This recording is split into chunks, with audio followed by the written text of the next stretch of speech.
We all have loud thoughts, so many of them. The anxious ones, the sad ones, the angry ones, the ones that keep us stuck, small, and playing it safe. And then there are quieter ones, underneath it all. The one that nudges you, the one that knows. I'm Cristina, a clairaudient angel messenger and angel Reiki master teacher. I hear the angels speaking to me in my own voice, and I'm here to help you do the inner work to hear yours. This is Awakening to Your Soul Self. Grab a cup of tea, get cozy, and let's cross the bridge together. Please note, I am not a licensed therapist, counselor, or medical professional. Everything shared on this show comes from personal experience and spiritual guidance. If anything resonates deeply and you feel you need additional support, please reach out to a qualified professional. Hello, lovely souls. Welcome back to the Awakening to Your Soul Self podcast. My guest today is Marvin L. Wilkinson. He is a master astrologer, certified hypnotherapist, and author of Soul Fusion Healing, integrating mind, body, and soul. His experience is over 35 years, and he's developed the framework that bridges ancient wisdom, including Native American medicine, teaching with spiritual astrology, with modern neuroscience and hypnotherapy to help people heal at the deepest level. Welcome, Marvin. Well, thanks for having me. Of course, of course. I always have all my guests start off with telling us a little bit about yourself and your journey up to this point.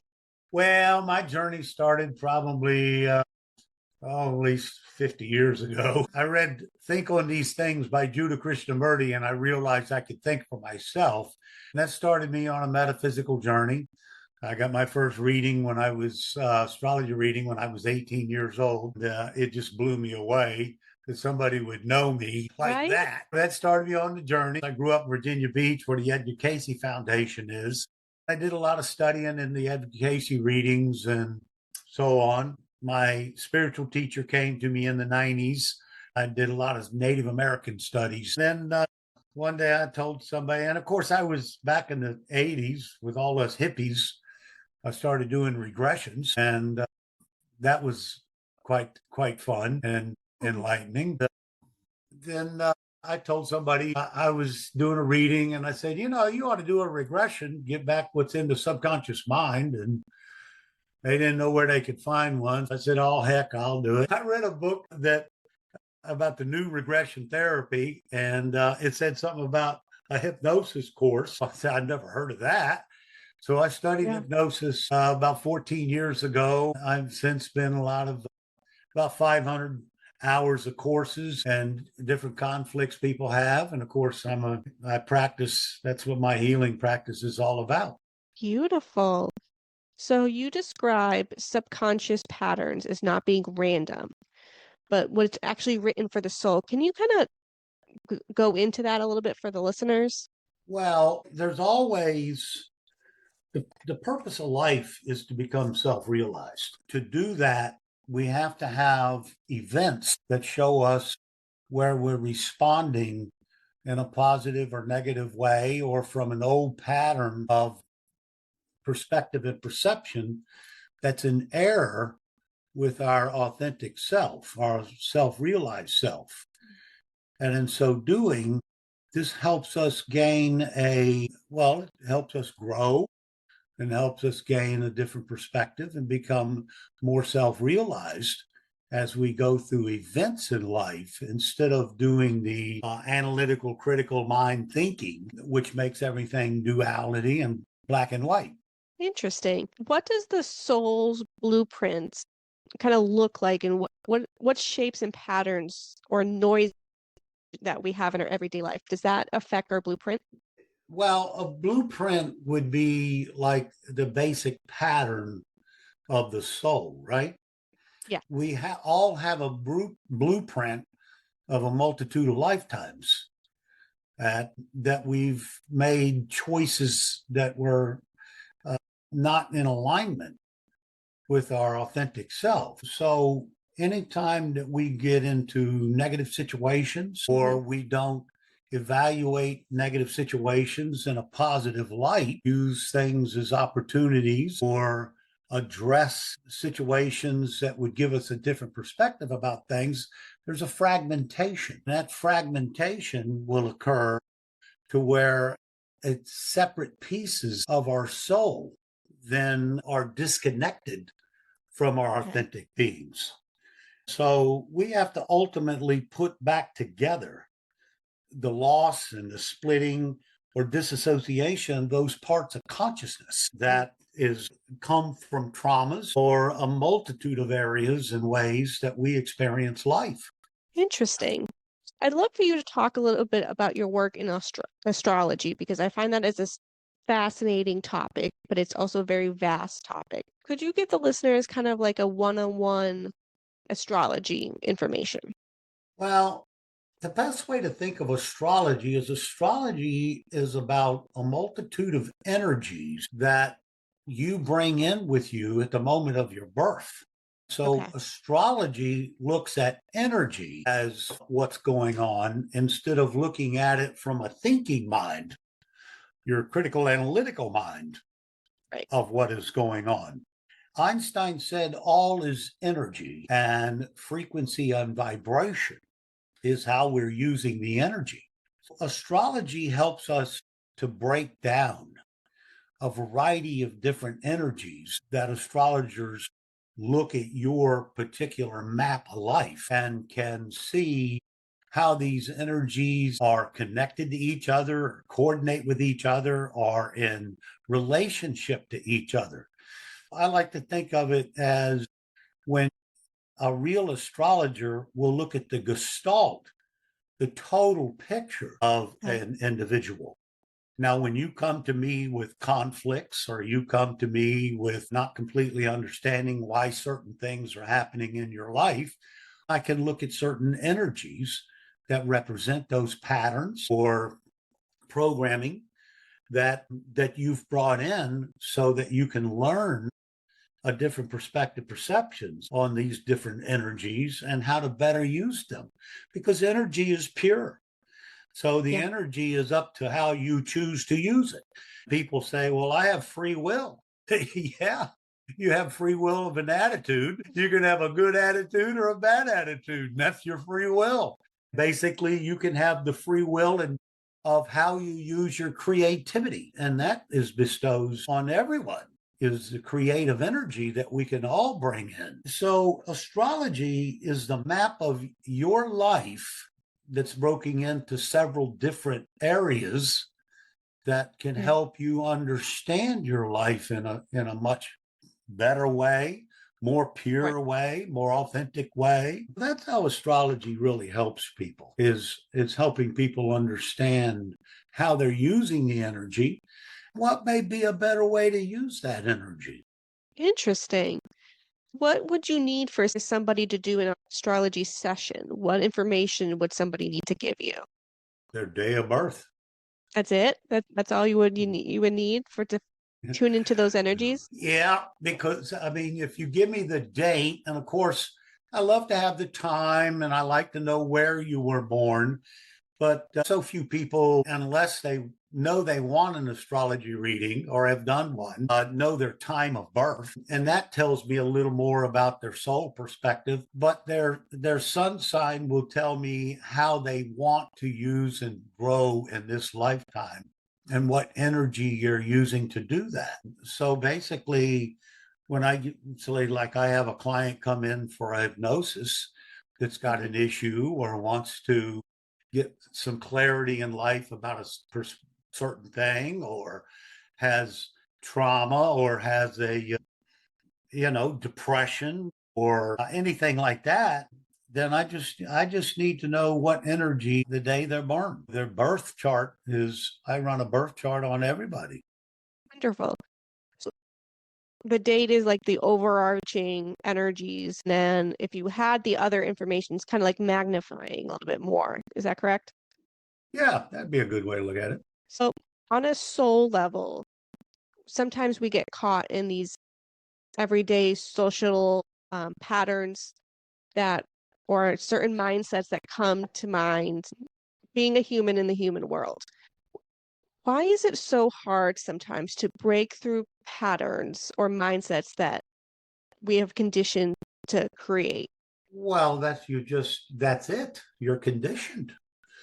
See, one of the things that astrology shows us is when a person comes in, the programming that the mother and the father and the conditioning that needs to be given to a child, that conditioning is installed through growing up as a child up to 7 years old before a child ever really becomes self-conscious.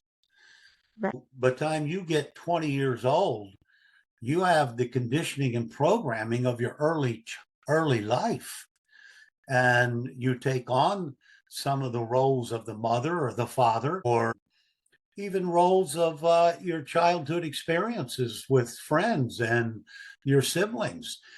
Before you're the age of 21 years old, you've been told 60,000 times who you are, who they are, what the world is, Right. and your place in it. That means you got the rest of your whole life to decipher what is authentically Right. you and what fits for you and what doesn't. Then you've got to go through the process of reprogramming yourself, which takes consistent work. I mean, you don't become enlightened just because you think you have knowledge. You become enlightened Right. because you work at it. Yeah. 100%. Could you go into a hypnotherapy a little bit? I have not had any experience with it. I think that's an interesting topic to talk about. So can you kind of give us a little bit into that? Sure. You see, the conscious mind is responsible for 5% of our reality. Interesting. Okay. The subconscious mind is a million times more powerful than the conscious mind. Right. It doesn't use language. It uses the body's response. So the conscious mind is connected physically to the physical body. Whatever the mind thinks, that's the world you create, and you create it in the physical body. Well, when the subconscious mind is then made aware of how that physical body is responding to life, well, then it can become a threat or it can become supportive of you manifesting your more true self. Well, so when the subconscious mind is programmed, conditioned, creates habits to offset some emotions, well, those become the protection that the subconscious mind then gives you Hmm. when those responses occur. So say like a cigarette smoker. When you first start smoking cigarettes, you do it because you're cool. You do it because you want Right. to fit in. When you first start, you get a little serotonin dopamine release in the brain, the cocktail that everybody lives for. Well, Right. in about 2 weeks, the subconscious mind goes, oh, well, that ain't exciting anymore. Mhm. Yeah. But then the emotion that now, when you pick up a cigarette, is now connected to the subconscious, Right. then that is the response that you get for the next 20, 30 years of your life without even thinking about it. You pick up a cigarette anytime that you get a stressor or anxiety, or anytime that you have a physical complication that the subconscious is reading through the vagus nerve and the nerve bundle in your gut, which is what we call the third brain. When you go into hypnosis, what I'm trying to do and what hypnosis does is it de-emphasizes your conscious mind so that your subconscious mind becomes much more relevant and apparent. And the subconscious mind seeks the easiest path to your life. It knows what's good for you, it knows what it wants.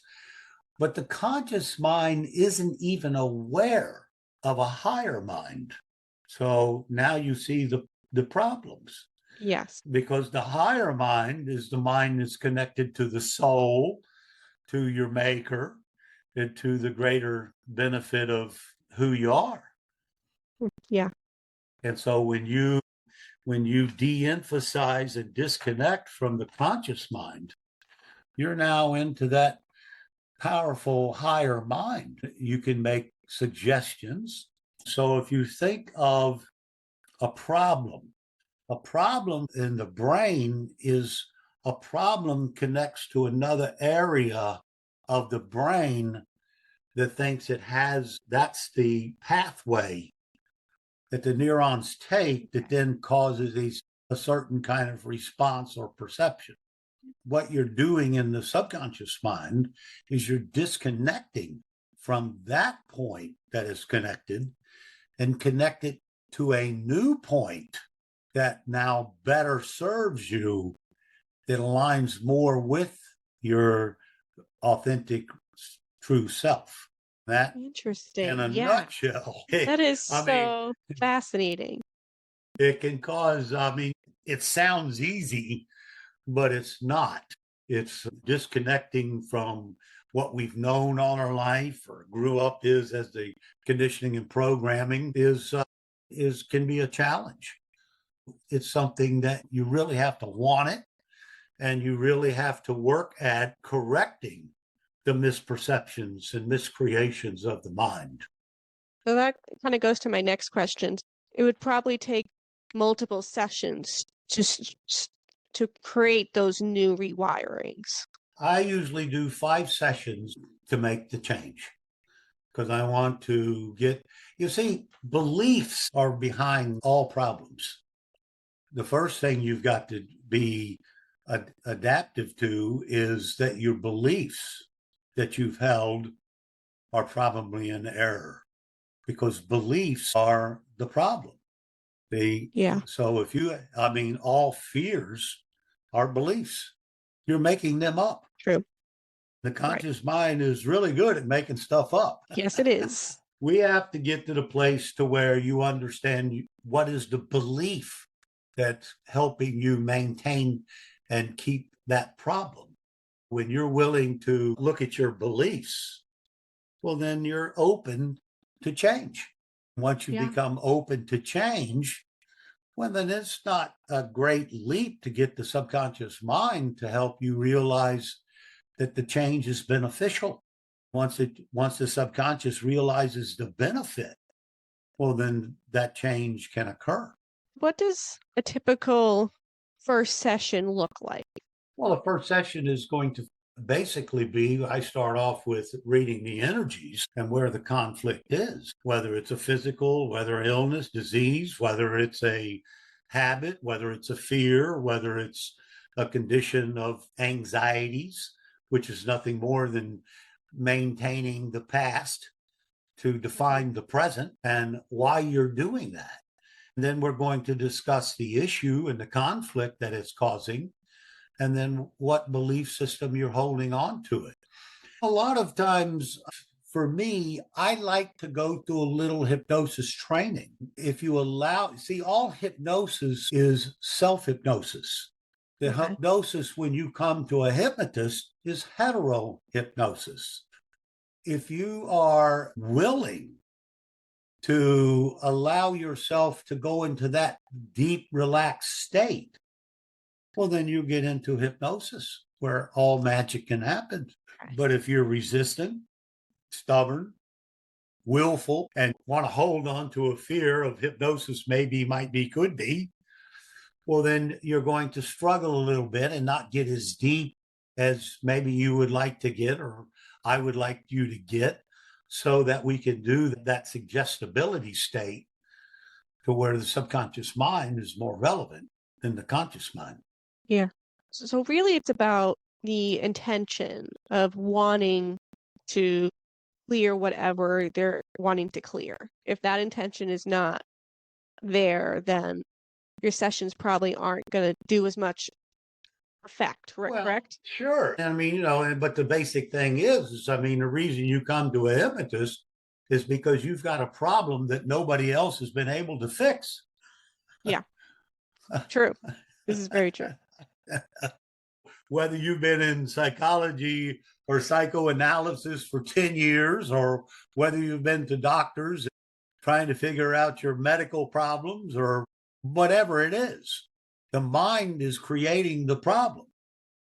Yeah. The only way to deal with with the mind is to deal with the subconscious mind, which now will understand the fix and accept the fix when it sees it. When you give the suggestions of the healing with repetition, it occurs.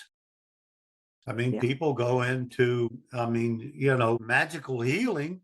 I mean, there's lots of people been healed immediately, instantaneous healings. We've all heard of those. Yes. Yes. Okay, well, that's how it occurred. Jesus said what? Go, your faith has healed you. Well, if you were standing in front of Jesus and feeling his frequency and vibration, I would imagine you would have a pretty positive Yeah. feeling about being able to do what he said you could do. Your faith has healed you. Well, I got a lot of faith now. Well, that's how, you're looking at working with energy. I mean, when you are just in a thinking mind, everything is polarity. Everything is really Right. simple. It's ordinary thinking. And the conscious mind only thinks of one thing at a time. Right. But when you are in an energy perception or you're an intuitive self, well, you can see all things are connected. They can be harmonizing and stimulating, or they can be draining or distorted. I mean, when you're in the intuitive self, you're reading energy. You're not being in a dualistic mindset of Right. good and bad and so on. So the biggest thing for people that I like to really try to drive home is we're in a time of quantum physics. We know everything is connected. Yes. Einstein said, when I think, I find nothing. When I swim Right. in silence, 99 times I discover things. Yeah. I mean, it just gives you the idea that when we're in a critical analytical evaluating state, that we're only using our sight, sound, smell, touch, and taste. Yeah. But when we're in intuitive creative state, we're using universal energy. We're in a creative Absolutely. moment. We're not in a self-aware moment. We're in a creative moment, which is in universal consciousness.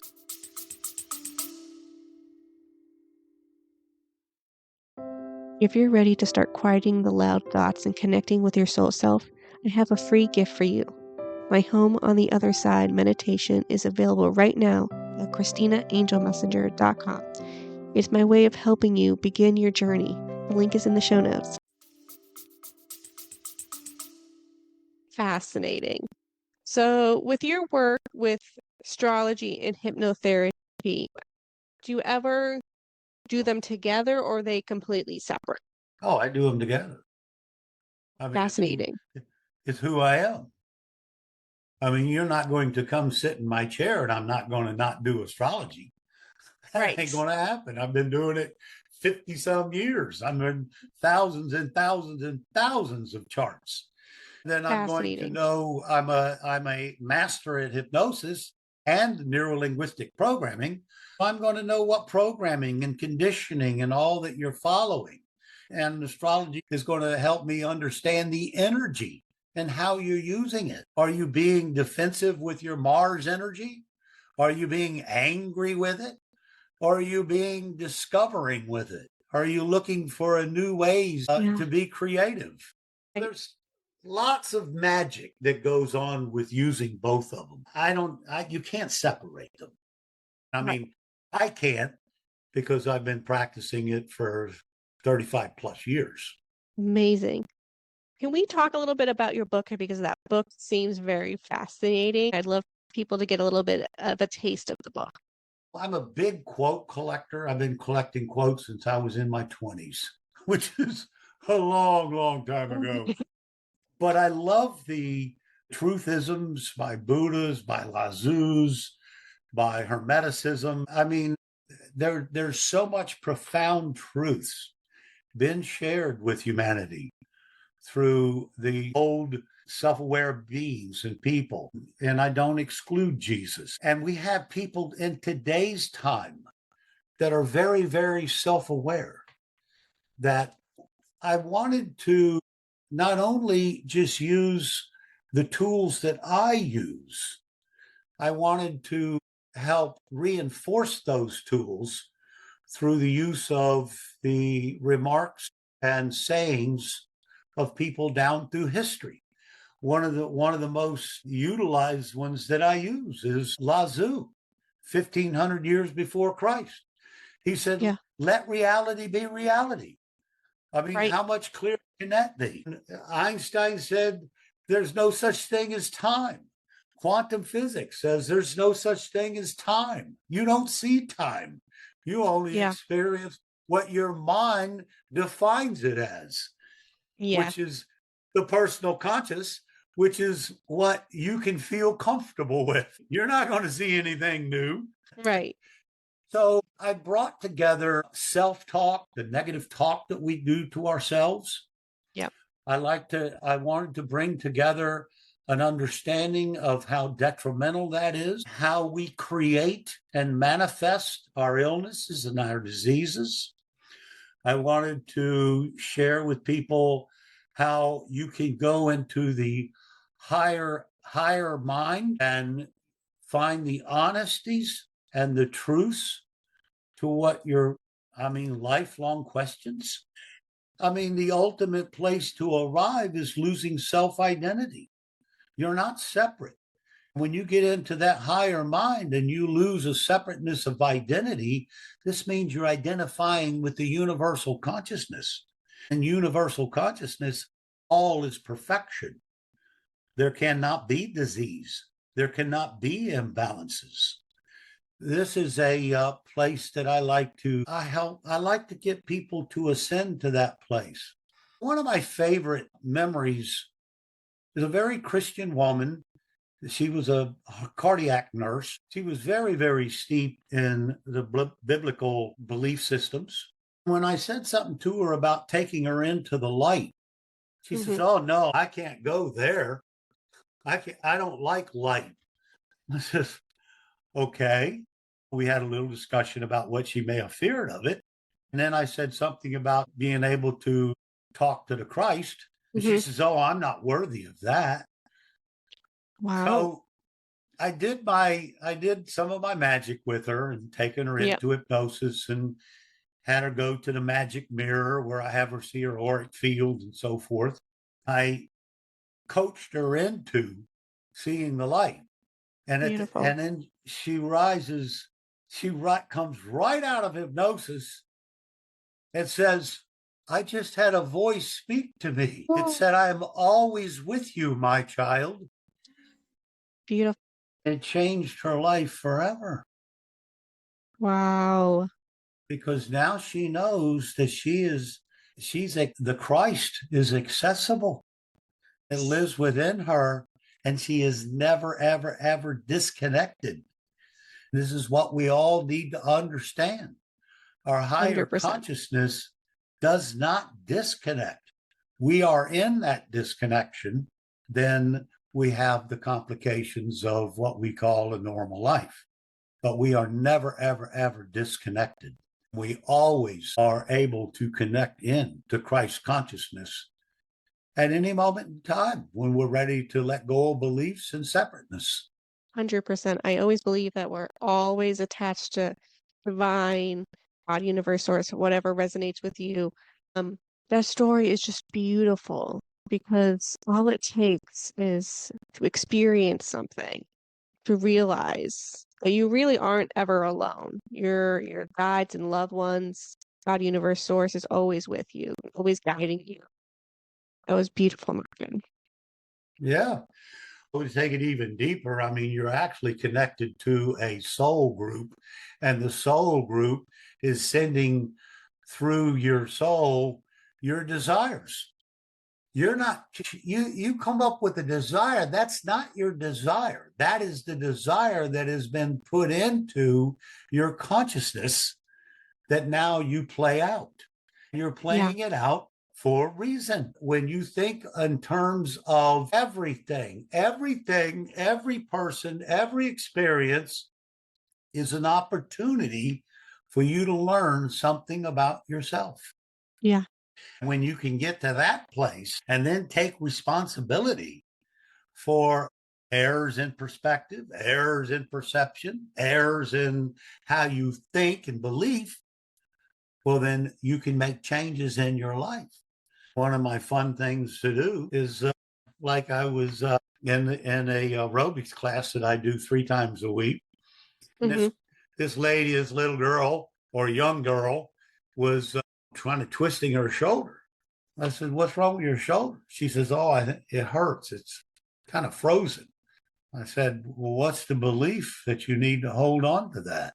Oh, You see, whatever's going on in the body, you're going to have a belief that's attached to why you have it, right. whether it's an illness or disease, whether it's created from your DNA, doesn't make any difference. It's teaching you something Yes. There's lessons everywhere, everywhere. everywhere. And our body knows more than we think it does. Well, the subconscious knows more for certain. I mean, For when you think it's sure. a million times more powerful than your thinking mind, it Right. almost makes you want to quit using it. It So does.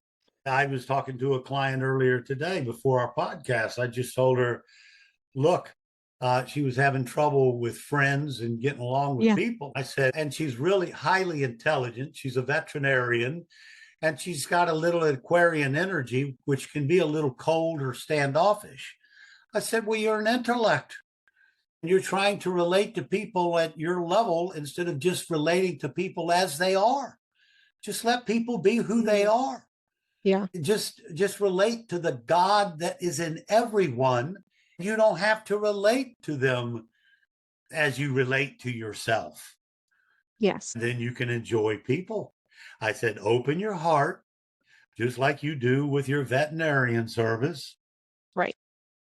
Enjoy people for whoever they are. You don't have to fix them, which means you Yeah. certainly don't have to analyze, evaluate, or judge them.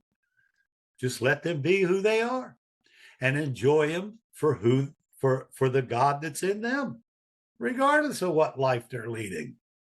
Yes. Wonderful. This work that you do is so fascinating. How you blend the two modalities into one is very unique. I don't think I've ever heard of it. And I'm so happy that you're on the podcast talking about it because this is such a fast two subjects alone are very fascinating and you're intertwining them into one. I do want to go touch back on the woman that you were working with and her auric fields. I haven't touched too much on the auric field with my listeners, but when you were talking about how you sat her in front of the mirror to see her auric field, can you explain that a little bit more for people? Because Well, I feel like we could all see our auric fields. We sometimes I think people just get too much in the mind part of it. well, I put her in a magic mirror. Oh, a magic mirror. Okay. That was a construct of her mind. I got it. Okay. Okay. When I had her look at her auric field, I just have her see herself in that mirror as Yeah. an energy because we're all energy. Yes. And then Everything is energy. I have her tell me colors that she sees in that energy. And then I listen to the colors. And then I have her tell me the impurities that she sees in the energies. I mean, is it Interesting. darkness? Is it black? Is it something looks out of place? Even is there an attachment? Yeah. Because that's a very real thing. I had one attachment that I found. The way you deal with attachments is give a voice. What's its name? And then Oh, you okay. talk to it by name, and I ask it, when did it attach to this soul? I had it tell me 3 lifetimes ago it made a pact with it. I said, well, it Wow. now wants to break the pact. Will you leave on your own, or do I need to call in the Heavenly Mother of Love and the white light of angels and have you wrapped up in a golden net and taken away? Wow. It left on its own. Okay, so my last question for the day, Marvin, is what do you want listeners to walk away from this conversation? I ask this to all my guests because I just want everybody to leave with something that comes from you, comes from your soul. Well, it's like I told my last client, you're always greater. Spirit can do more for you than you can do for yourself. So drop Yeah, your ambition. Let life unfold. Live it event, event, and event at a time. And you must believe you are far, far greater than you think you are. You are all Christ consciousness in a human world. Enjoy it. beautiful words, Marvin. Thank you so much for today. Where can people find you and your They can get me at soulfusionhealing.com and they can reach me at astromarv.com for astrology. And they can okay? reach me at BL Hypnosis, that's Better Life Hypnosis.com. And you can put Marvin in front of them and reach me by email. And Perfect. my book is on Amazon. Perfect, Marvin. Thank you so much for this conversation. It was so fascinating. I hope all my listeners got some information out of it because alone I find astrology very fascinating, but intertwining, like I said, the hypnotherapy is amazing. Thank you again, Marvin, for coming on the podcast and talking about your work. Well, thank you, Cristina, for having me and having such good questions to ask me to trigger my mind. Perfect. Thank you so much. Lovely souls, have a wonderful, beautiful rest of your day. Quieter voice, your intuition, your angels, your soul self. It's always there. Keep doing inner work to find it. Today's episode resonated, and hit follow or subscribe so we can keep crossing the bridge together. I'll see you next time.